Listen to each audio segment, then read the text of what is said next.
Hello, everyone. It's Lisa Schmidt from Scottsdale, Arizona, using the magic of technology and the best of my flexible brain to meet with you today from my office in Scottsdale. I want to welcome you to this special first in a 3-session web course called Sustainable Living and Mindful Eating. And today we're going to focus on the 5 keys to lasting weight loss success. So what's really exciting for me is the opportunity for you to, in this high-tech, high-touch environment, to get the benefit of the work that I do as a researcher at Arizona State University, as a dually trained dietitian with a dual master's in nutrition and clinical health psychology from internationally renowned Bastyr University in Seattle, Washington. And also in my work as an author, where I just spent the last year researching and writing a book called Sustainable Living and Mindful Eating. That is going to be, I believe, in my hands next week. So it's a very exciting time for me for my business, which is called Mindful Benefits. And also it's exciting for me to be here with you today. So I want to thank those of you who spent time navigating technology in order to participate in this webinar. We have viewers from multiple states that are tuning in right now, and although you can't talk with me, I do know if you're online, and there is an opportunity for you to ask questions.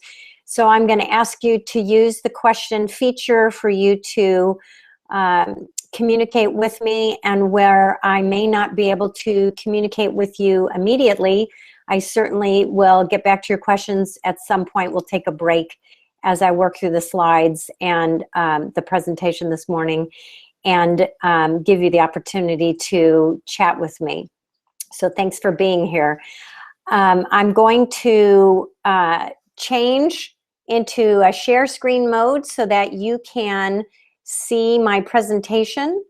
And I want to remind you that today's class, it is kind of a class, is going to be recorded. It's being recorded right now. So when our conversation is concluded, the recorded webcast, including this introduction, will be uploaded, and I will share that link with you so you can watch it whenever you want. Feel free to watch it with friends. You can share it with friends. And if today is useful and exciting for you, I would welcome you to invite them to the next 2 one-hour class sessions, which we'll talk about a little bit later in this web course. Those classes will be on Tuesday and Thursday of next week at 10 a.m. And again, they'll be recorded, so you'll be able to watch them at your leisure if you can't make it, and I'll send the link out to you following those classes. Okay, so let's begin. I'm going to give you a different view here, and we'll start the class. So as I mentioned to you, today's topic is Sustainable Living and Mindful Eating. It's a 3-session web course that's based on my book published by Kendall Hunt, academic publisher, and it will be released next week. It is in print and leaving the printer. I got a message that it's leaving the printer today. So some of you who have communicated with me that you wanted to have a copy of the book, you want to buy a copy of the book, you'll be hearing from me shortly about how to order and pay for that book. So thank you for your patience. It has been a journey, and any of you, I know a couple of you that are listening to me today have experience dealing with publishers that isn't super exciting. And my experience has been equally mixed, But I learned a lot in this process, and I'm very grateful for the opportunity to have been able to publish an academic book, and it's been quite thrilling. As I mentioned to you, I am your presenter today.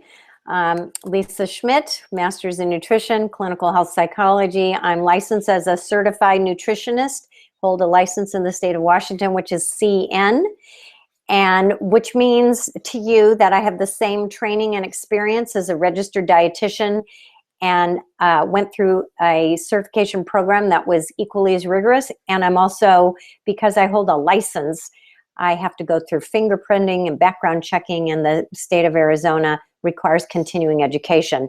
CYT means I'm a certified yoga teacher and went through a rigorous advanced training program at a higher level, and I'm experienced yoga teacher registered with the Yoga Alliance, which is the ERYT. So the goals today is for me to share with you the 5 keys to sustainable weight loss, and also to share with you 2 mindful practices to support ease with food and eating.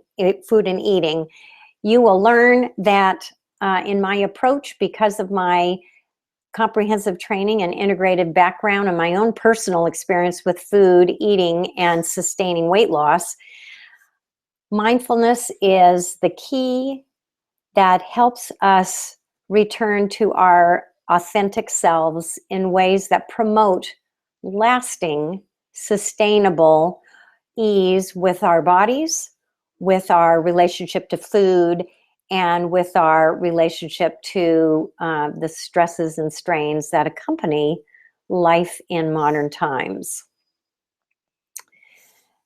You may ask yourself, and many clients that come to work with me will say, what's the best diet? And I often have questions from clients and just people in general when they learn that I'm a dietitian and that I work with food and eating issues, and particularly disordered eating, which is anything related to over or under eating or anything in between. What's the best diet?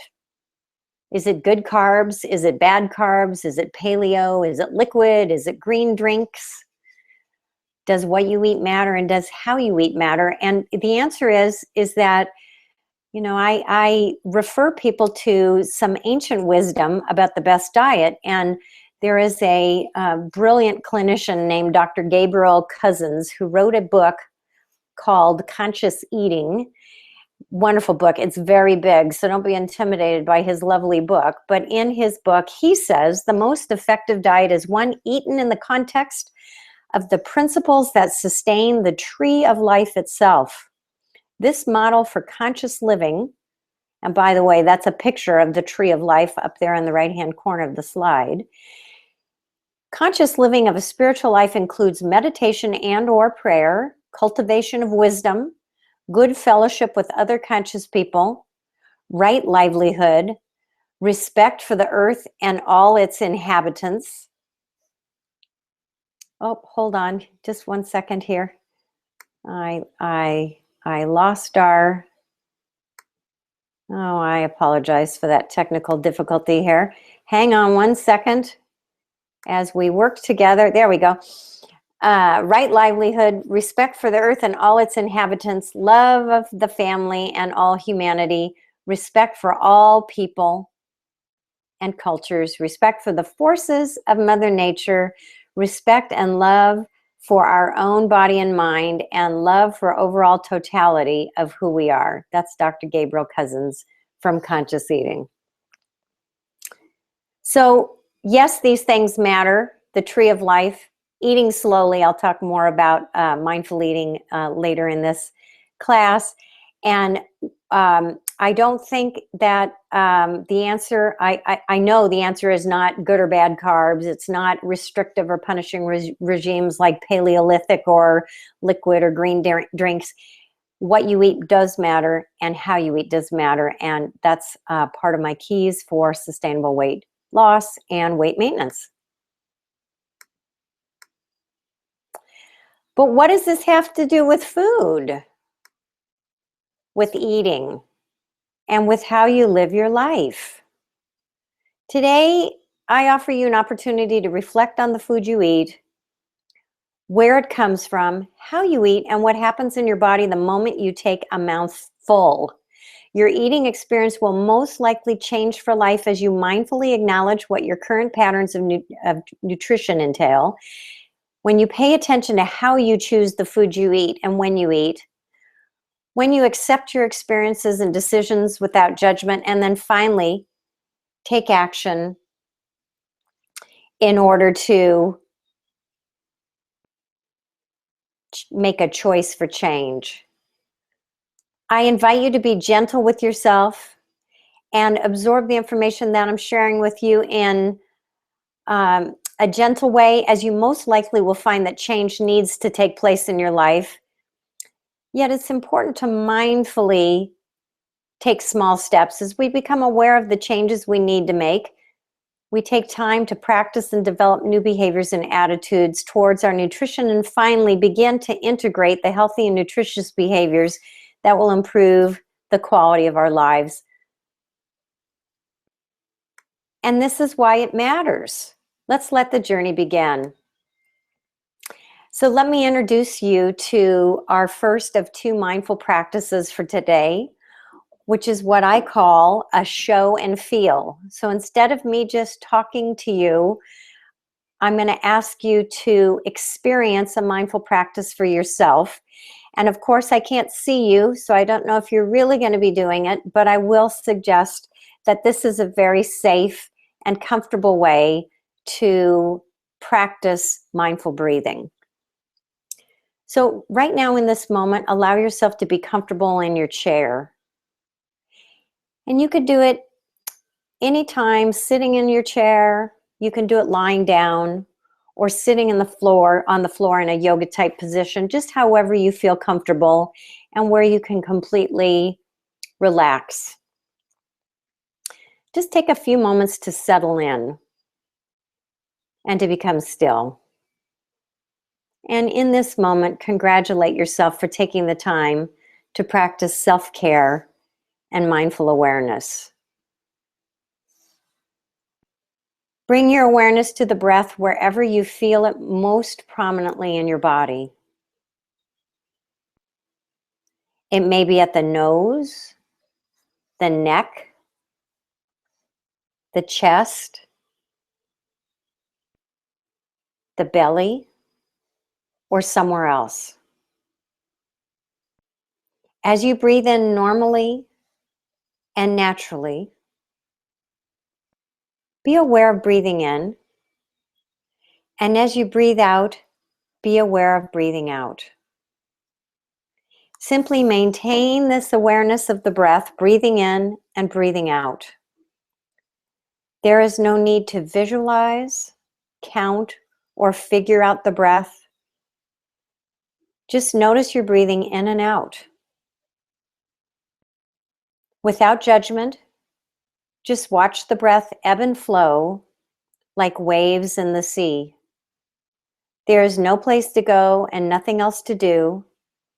Just be in the present, noticing the breath, just living life, one inhalation and one exhalation at a time. As you breathe in and out, be mindful of the breath rising on the inhalation and falling on the exhalation. Just riding the waves of the breath, moment by moment, breathing in and breathing out. From time to time, your attention likely may wander from the breath. When you notice this, simply acknowledge where you went and then gently bring your attention back to the breath. Breathing normally and naturally without manipulating the breath in any way. Just be aware of the breath as it comes and as it goes.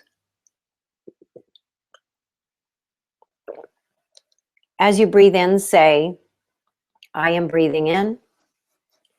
And as you breathe out, say, I am breathing out, inside your own mind.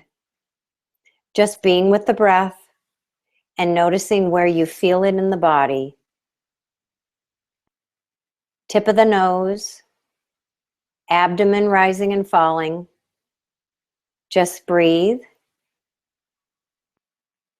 Just be.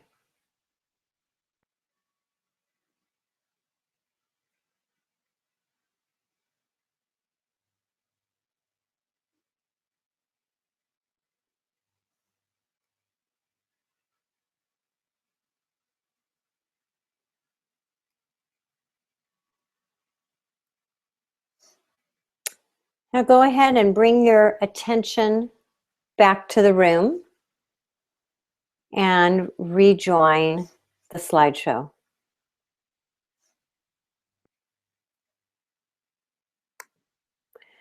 So mindfulness practice, what is it? As we begin to pay attention to the sensations in our bodies, we can learn how to bring our busy brains back to the present moment with greater awareness, compassion, and peace. Noticing the breath is one way to anchor the mind.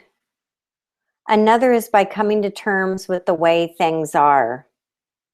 This might mean simply noticing and acknowledging stress or anxiety rather than falling into old patterns of running away from it. You may discover that by embracing your fear or anything else that you feel, you find and heal your heart. This is called the practice of mindfulness. This is another way you can think of mindfulness. It's the practice of paying attention to the present moment on purpose without judgment. That's what mindfulness is. It's purposely bringing awareness, one's present experience, whatever you're feeling right now. Accepting your orientation towards your experience, meaning that you accept what's happening to you, what you're noticing, without judgment and without self-criticism. Living with stress and anxiety is much more prevalent than you might even imagine. Millions of us, people suffer and live with the challenges of stress every day, whether from day-to-day events, challenges balancing responsibilities of home and work, pain or illness, difficult life events, or perhaps even chronic health conditions like being overweight, having diabetes, elevated cholesterol levels, insomnia, or anything else. Usually it's a combination of factors. Most of us don't want to talk about our stress or anxiety or face these things within ourselves. Woody Allen once said, "I don't mind dying as long as I don't have to be there." Though he said this partly in jest, this is typical of our culture and how we so often deny or avoid facing our apprehensions and fears. Emotions like stress, anxiety, tension, and fear are all part of our common human existence. However, your life experiences also contain emotions and experiences such as love, comfort, relaxation, safety, and pleasure. And although you may not like stressful experiences and prefer relaxing ones, you have an amazing nervous system that helps you deal with all these experiences in a successful and balanced manner. Learning more about the nervous system and how it helps us deal with diverse situations in life and how you can help your nervous system grow, learn, and adapt to all of life's situations in a healthy manner is the goal for this web course. So let me just pause here for a moment. I want to check in and see if you have any questions. So if you have any questions or you have any difficulty accessing the webcast, I want you to message me right now and make sure that you're here with me. Let me know if you are liking what I have to say. Just send in a chat comment and I would be very excited to hear from you. So I'll just take a moment here and wait and see if we have any questions or any comments. Anything? Let me take a look. Okay, let me continue. Thank you for being here and for participating in the webcast. So let's go on here. Okay. I am going to go to the slides that we are on. Hang on here.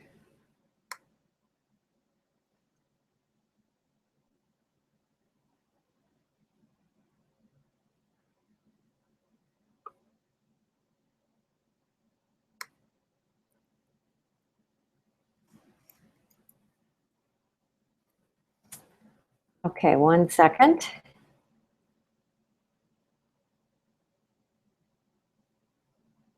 Here we go. Okay.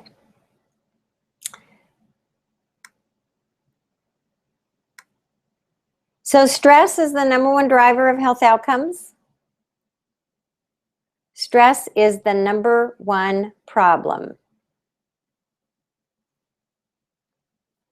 And I want to pause just for one moment again and come back to the slides and make sure that we're on the same slide together. So hold on for a moment here.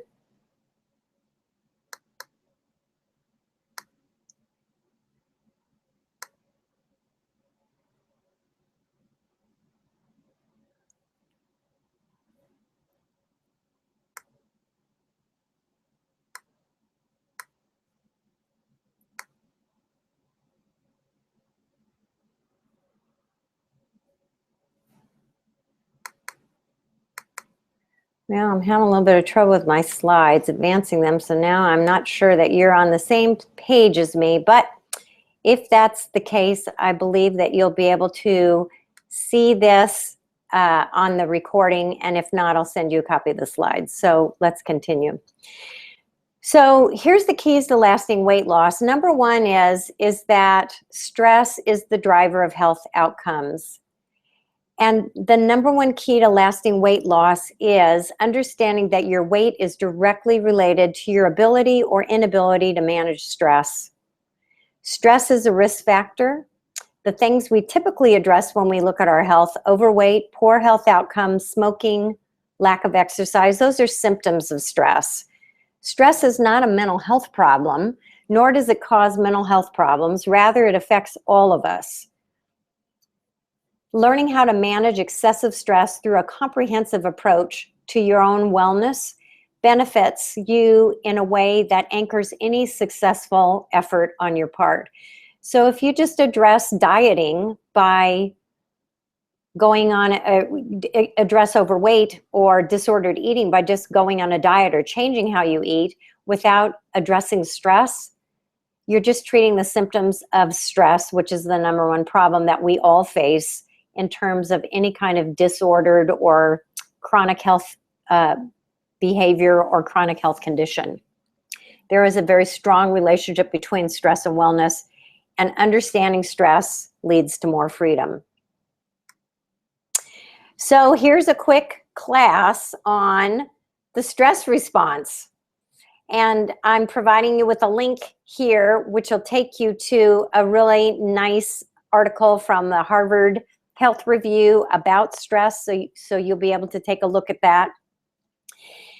And right now, the stress response is, for sure, one of the biggest problems that understanding the biology of stress can be very helpful in terms of feeling better and promoting ease in terms of your diet, your nutritional intake, and also it helps you with creating a sustainable way to maintain weight loss. So here's a quick primer on the nervous system. We have 2 branches of the nervous system: the central nervous system, which includes your brain and spinal cord. And the brain and spinal cord is involved in muscle movement and processing sensory information, and then storing information in the brain to generate thoughts and emotional experiences. And then we have the peripheral nervous system, and the peripheral nervous system is the part that we're really concerned with, because you'll see as you trace your way down the peripheral nervous system to these two different systems, which are somatic and the autonomic. It's the autonomic nervous system that controls what we call involuntary responses, which the two divisions are the sympathetic and the parasympathetic, and I call them fight or flight, which you can also call fight, flight, or freeze, and also the rest and digest, which is the parasympathetic nervous system. So, you know, the sympathetic nervous system, you can think of like gas, the gas pedal to the stress response, and the parasympathetic is the rest or digest, which is like the brake to the nervous system response. So what happens is that they work in tandem, and the fight or flight response, when the mind perceives danger, whether it's real or psychological, and the mind can't differentiate between the two, it hits the gas pedal and our body becomes flooded with hormones in a cascade response that mobilizes our resources so that we can run away from danger. So here's what happens. The stress response can be thought of just this simply. After the brain, the back part of the brain, the amygdala, which is the part of the brain that is connected with primitive response, when it sends a distress signal, the hypothalamus, which is the midbrain, will activate the sympathetic nervous system by sending signals through the autonomic nerves to the adrenal glands. These glands respond by pumping the hormone epinephrine, which is also known as adrenaline, into the bloodstream. As epinephrine circulates through the body, it brings on a number of physiological changes. Heart beats faster than normal, pushing blood to the muscles, heart, and other vital organs. Pulse rate and blood pressure go up. When we undergo these changes, we start to breathe more rapidly, and small airways in our lungs open wide. This way, the lungs can take in as much oxygen as possible with each breath. Extra oxygen is sent to the brain, including increasing alertness. Sight, hearing, and other senses become sharper. And then meanwhile, epinephrine triggers the release of blood sugar, which is glucose, and fats from temporary storage sites in the body. Your body becomes flooded with sugar. These nutrients flood into the bloodstream, supplying energy, quick energy, so that we can run away. And all of these changes happen so quickly that people aren't aware of them. In fact, the wiring is so efficient that the amygdala and the hypothalamus start this cascade even before the brain's visual centers have had a chance to fully process what is happening. That's why people are able to jump out of the path of an oncoming car even before they think about what they're doing.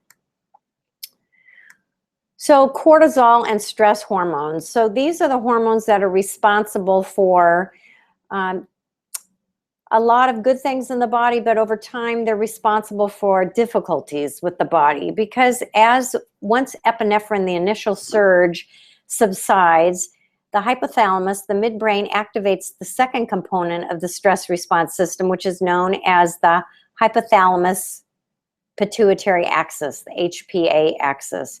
So here's your hypothalamus here in the brain. This is the pituitary gland, and it travels down to the adrenal glands, which sit right on top of the kidneys, that then releases, they rely on a series of hormone signals that keep the sympathetic nervous system, the gas pedal, pressed down. If the brain continues to perceive something as dangerous, the hypothalamus releases corticotropin-releasing hormone, which travels to the pituitary gland, triggering the release of adrenocorticotropic hormone, ACTH. This hormone travels to the adrenal glands, prompting them to release cortisol. And the body then stays revved up and on high alert. When the threat passes, cortisol levels fall. The parasympathetic nervous system, the brake, then dampens the stress response.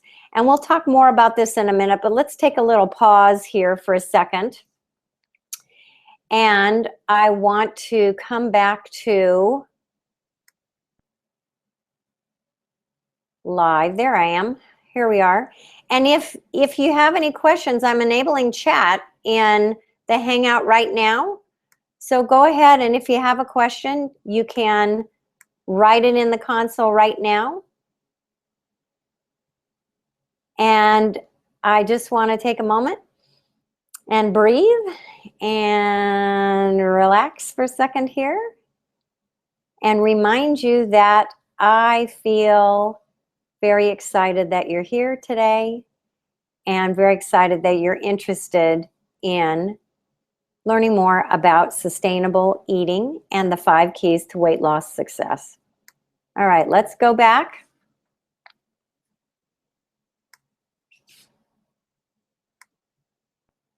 Here we go. Okay, let's talk about what's next. Here's cortisol. So it's a very delicate balance with cortisol and with the other hormones that are involved in the HPA axis, which is DHEA, is another hormone that you may have heard about. You may have even had your cortisol and your DHEA levels measured. And the reason why clinicians look to measure cortisol and stress hormones is because chronic stress, for example, is often associated with disruptions in any of these areas that cortisol and stress hormones are responsible for. So you'll see that cortisol is responsible for inflammation modulation, which is your immune function, pro and anti-inflammatory functions, your musculoskeletal system with bone turnover, muscle integrity, and connective tissue, your metabolism, weight, body fat distribution, body composition, protein turnover, and even mucosal integrity. Carbohydrate metabolism. People who have weight issues have difficulty with the regulation of the metabolism of carbohydrates. Detoxification, so heavy metal toxins and hormone detoxifying through the liver. Cortisol is involved in all of these functions, and cortisol is primary in all of these functions. And even memory, learning, sleep and mood, and your endocrine function, including the regulation of insulin by the pancreas. This is why stress, too much or too little, cortisol and other stress hormones, out of balance, we end up with problems that affect each one of these different body processes, very important body processes. And so here's a short list of some of the chronic problems caused by stress and a prolonged stress response. We could add to the list excess weight, since impaired carbohydrate metabolism is a side effect of the stress response.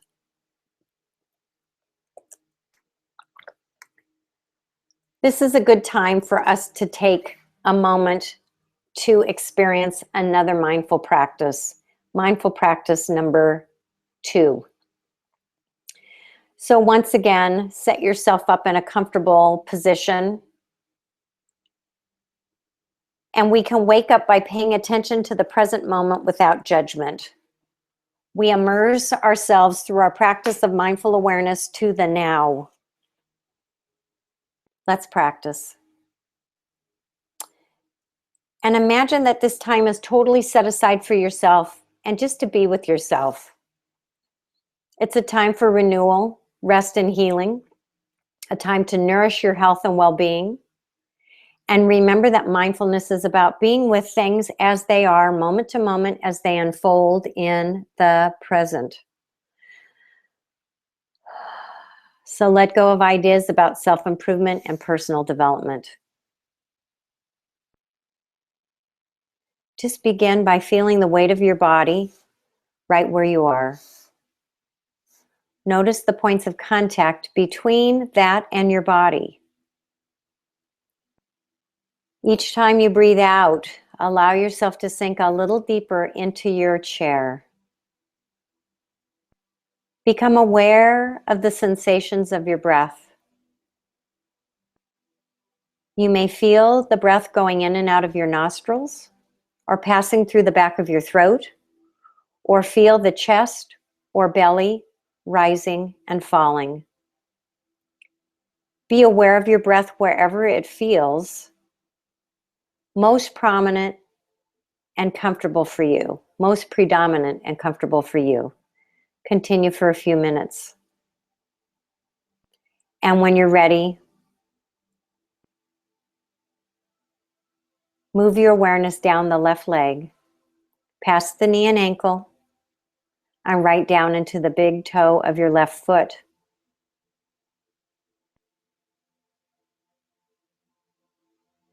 Notice the sensation in your big toe with a sense of curiosity. Is it warm or cold? Expand your awareness to your little toe and all the toes in between. What do they feel like? If you can't feel any sensation, that's okay. As you breathe, imagine the breath going down your body and into your toes.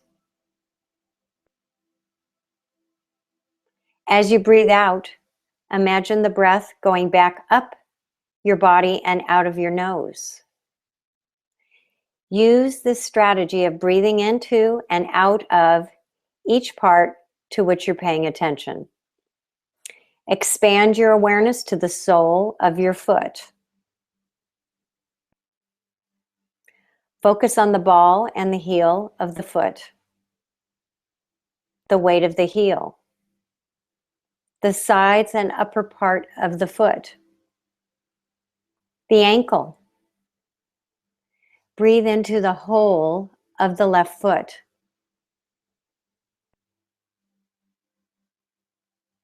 And repeat this process of gentle, kind, curious, accepting awareness with the lower part of the left leg, the knee, and the upper part of the left leg. Notice how your left leg may now feel different to your right leg. And in this abbreviated body scan, gently shift your awareness around and down the right leg to the toes in the right foot. Move your awareness up the right leg in the same way as before.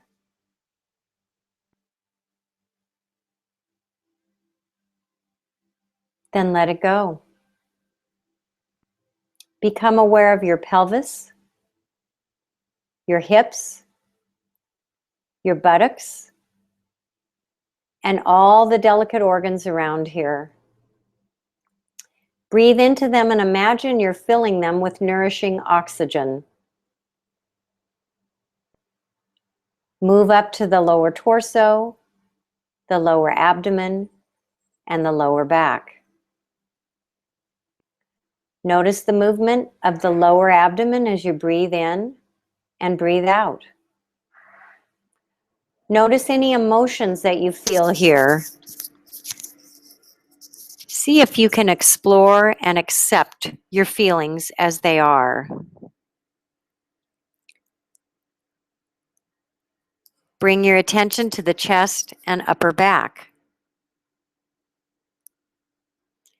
Feel your rib cage rising and falling as you breathe in and breathe out.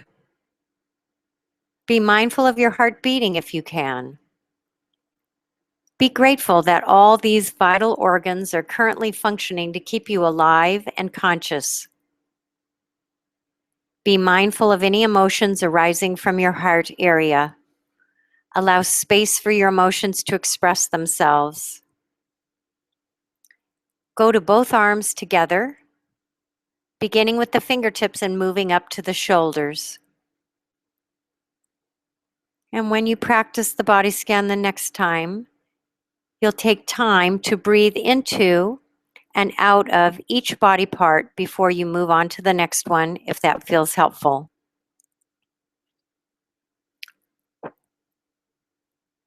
Now bring your mindful attention to your jaw, noticing if it's clenched. Feel your lips inside your mouth, your cheeks, your nose, your eyelids and eyes, your temples, your forehead, and checking if it's frowning, the back of your head, and finally, the top of your head.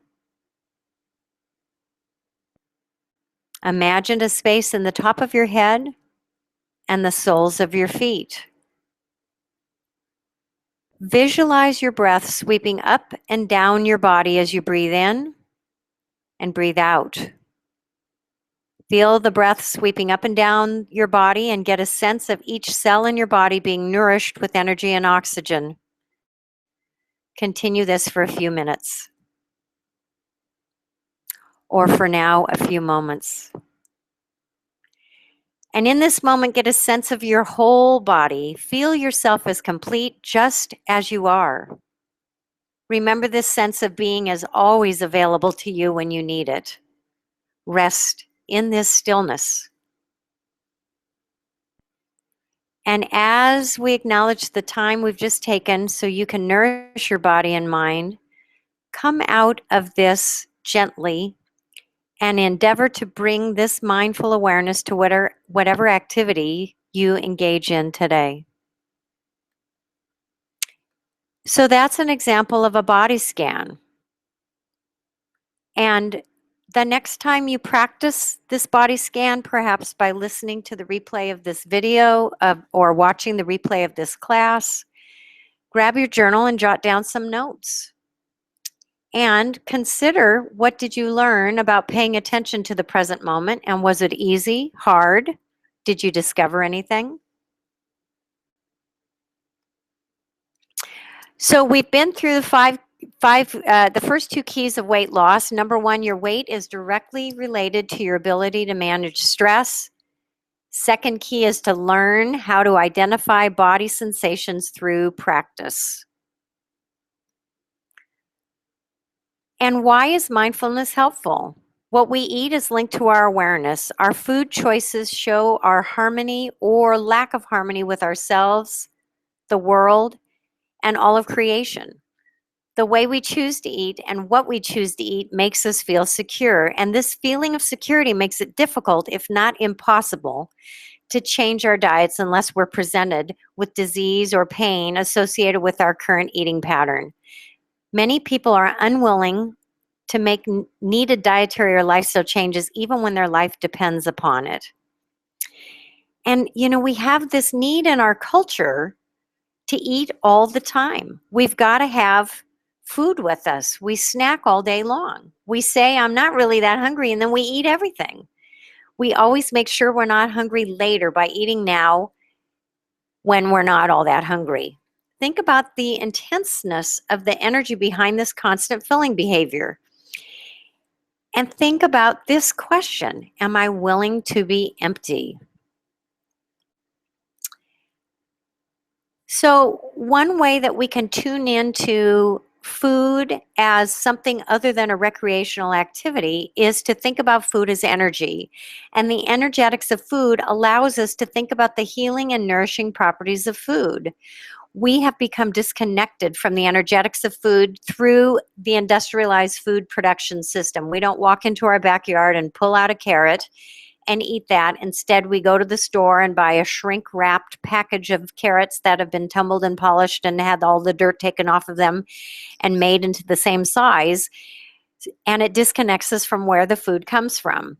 Carrot is obviously an example that's closer to nature, but think about carrot cake. That is as far away from the ingredient of carrot as you can get.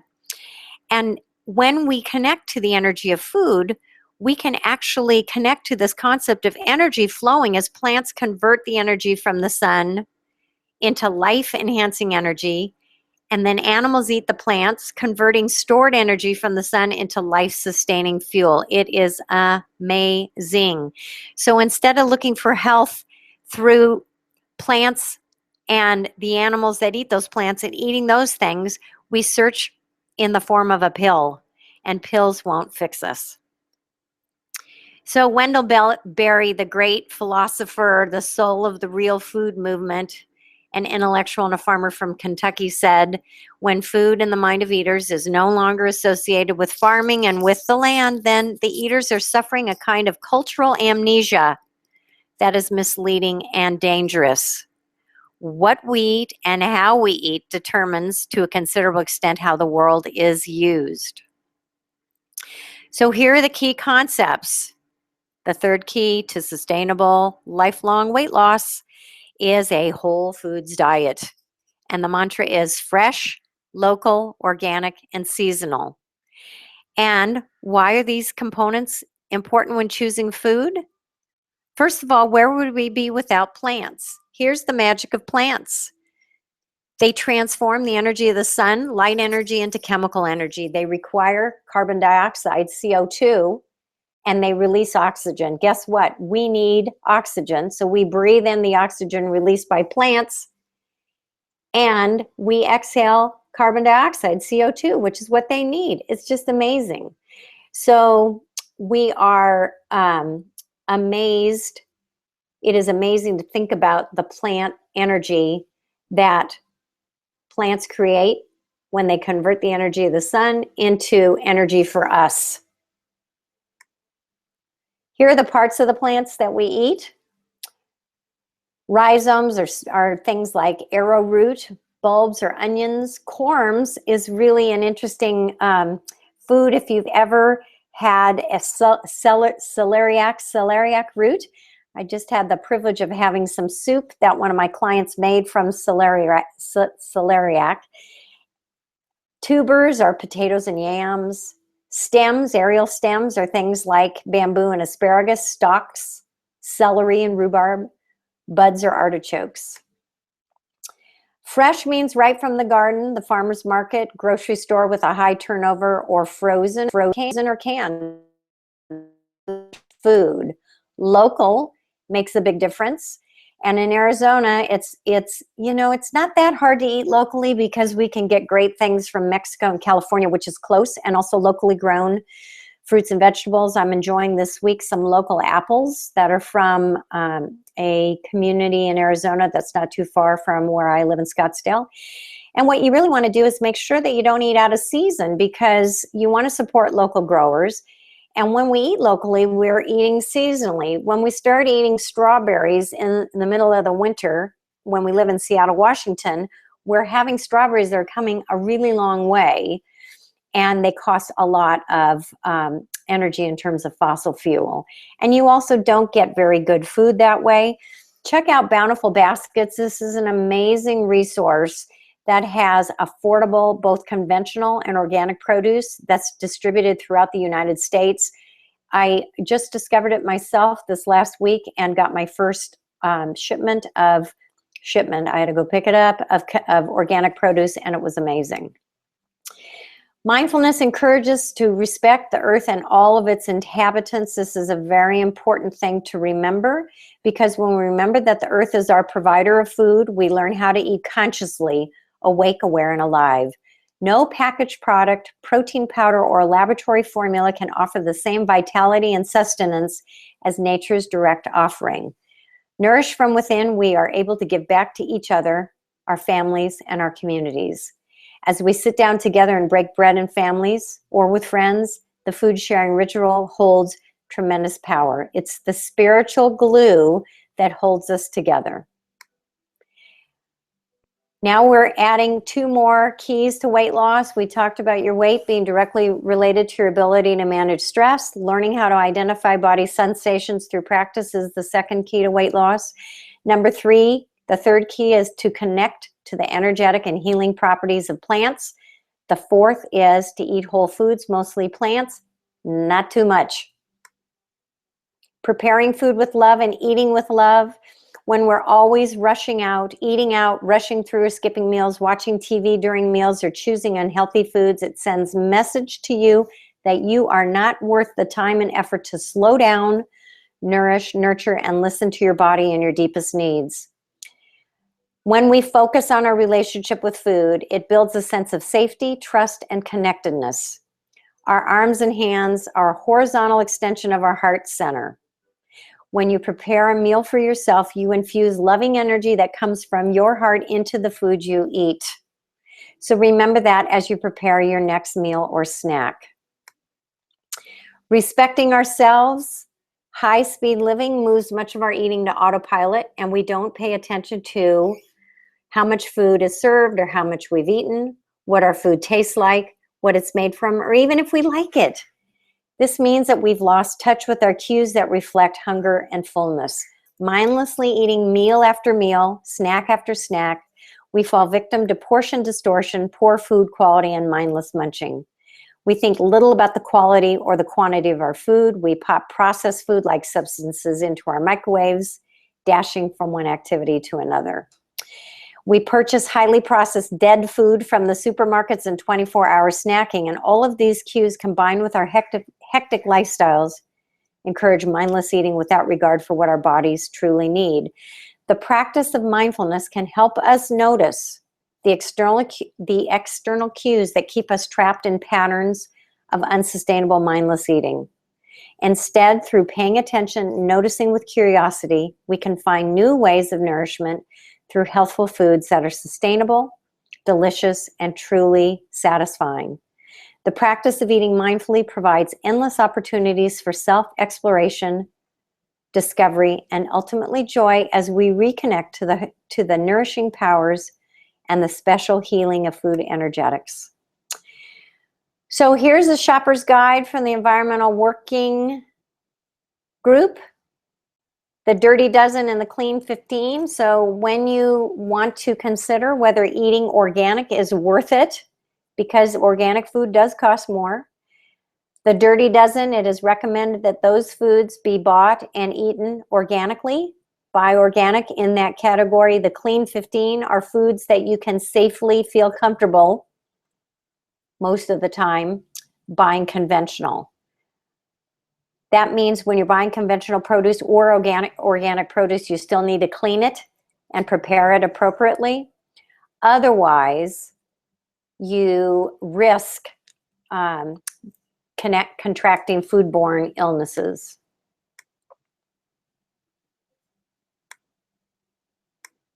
Okay, here's a pop quiz. What is this? That long list of ingredients. In the interest of time, I won't let you take too much time to guess. It's a Burger King milkshake. That's a real, true label of nutritional ingredients. It's not a label, but now you know what's in a strawberry milkshake.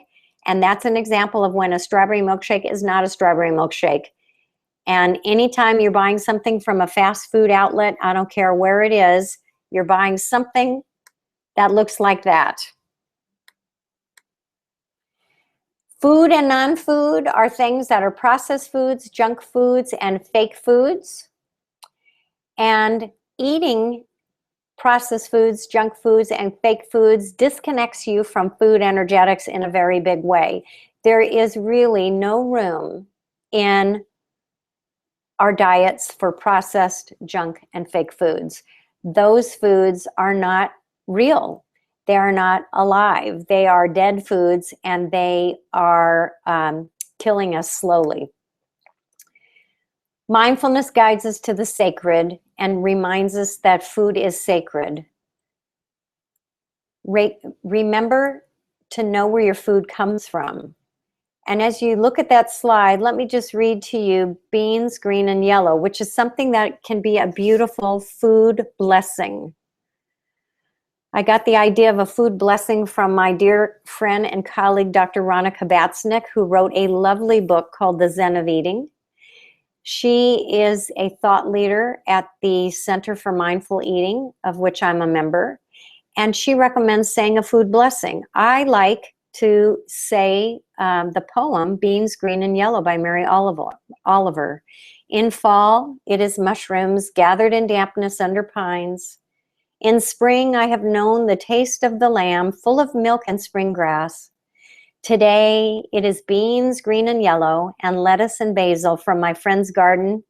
How calmly, as though it were an ordinary thing, we eat the blessed earth. Give thanks for your food, and intend and notice when food is on your plate, all the various folks and people and resources that have brought that food to us, and honor that experience of eating. So here's the 5 keys to weight loss. Your weight is directly related to your ability to manage stress, learning how to identify body sensations through practice, connecting to the energetic and healing properties of plants. Eating whole foods, mostly plants, is the 4th key. Not too much. Thank you, Michael Pollan for that saying, and his famous book, Food Rules, which is a wonderful book as well. Never eat junk or fast food. It's just not worth it. And as much as I know it calls to us and calls to you, you can lose your taste for junk or fast food by eating real food, and avoid processed food as much as possible. Finally, the doctor of the future will give no medicine, will interest his patients in the care of the human body and diet and in the cause and prevention of disease. That's Albert Einstein who said that. And let me invite you to listen to this closing meditation. This food is a gift of the earth, the sky, numerous living beings, and much hard work. May we eat with mindfulness and gratitude so as to be worthy to receive it. May we recognize and transform our unwholesome mental formations, especially our greed, and learn to eat with moderation. May we keep our compassion alive by eating in such a way that we reduce the suffering of living beings, preserve our planet, and reverse the process of global warming. We accept this food so we may nurture our brother and sisterhood, strengthen our Sangha, and nourish our ideal of serving all beings. So before we meet next time, I'd like you to do this homework. The next time you sit down for a meal, use your utensil, hold it in your non-dominant hand. So if you're right-handed and you always eat with your fork or your spoon with your right hand, use your left hand. Notice the weight of your silverware as you pay attention to what it feels like to use the other hand for eating. Does it allow you to pay more attention to food? Slow down your pace of eating. As you do this activity, breathe, notice, be curious and gentle as this simple practice reconnects you with your food, and then take a little bit of time to journal your reflections and do it a couple times during the week. You don't have to do it at every meal or every time you eat. Just try a couple of times. Here's some resources that I invite you to look into. The Center for Mindful Eating, I'm a subject matter expert for them. And it's a wonderful resource for you and the public, and also for professionals to learn more about mindful eating. Mindful365.com has a section on mindful eating. Krip Lau has a really lovely blog called Thrive. And my book that's coming out soon, Sustainable Living, Mindful Eating, which is published by Kendall Hunt. And my name, of course, Schmidt. So if you go to www.kendallhunt.com/Schmidt, there's information on how to order the book directly from the publisher. So on Tuesday of next week at 10 a.m., we'll be talking about the 5 keys to avoiding salt, sugar, and fat. This today was 5 keys to sustainable weight loss and weight maintenance. Tuesday, 5 keys to avoiding salt, sugar, and fat. And then Thursday at 10 a.m., the 5 steps to establishing a mindful eating practice. Here's the book. That's the cover. It's one of the drafts of the cover, but this beautiful picture taken by my colleague and co-author, Dr. Maria Napoli from Arizona State University. And I want to thank you for joining the webcast. I'm going to exit this show and come back to my live face. Hold on here. We're going to go back to my screen. And where am I? Oh, we're going to stop screen sharing. So here we go. We'll stop screen sharing. And here I am, back to the broadcast. Thank you again for being here today. It's been wonderful having you. I am so honored that you took time out of your day to join me in the 5 keys to lasting weight loss. I'm grateful for your participation in my private practice, Mindful Benefits, and I am the Mindful Nutritionist, by the way. I work both in person and by distance in chats like this. It one-on-one is very effective and wonderful. So if any of you out there are interested in learning more about the work I do, I'd love to have you. And again, I want to remind you that the link for accessing this broadcast on a perpetual basis for those of you who subscribed to be here today will be shared with you following the broadcast. And then you can contact me at any time. Mindful Benefits on the web. Call me, Lisa Schmidt, 480-675-4568, or you can email me, Lisa, at lisaschmidtcounseling.com. We will close with a traditional greeting, Namaste, which means from my heart to your heart. So thank you for being here. Have a great week, and I will see you soon. Bye-bye.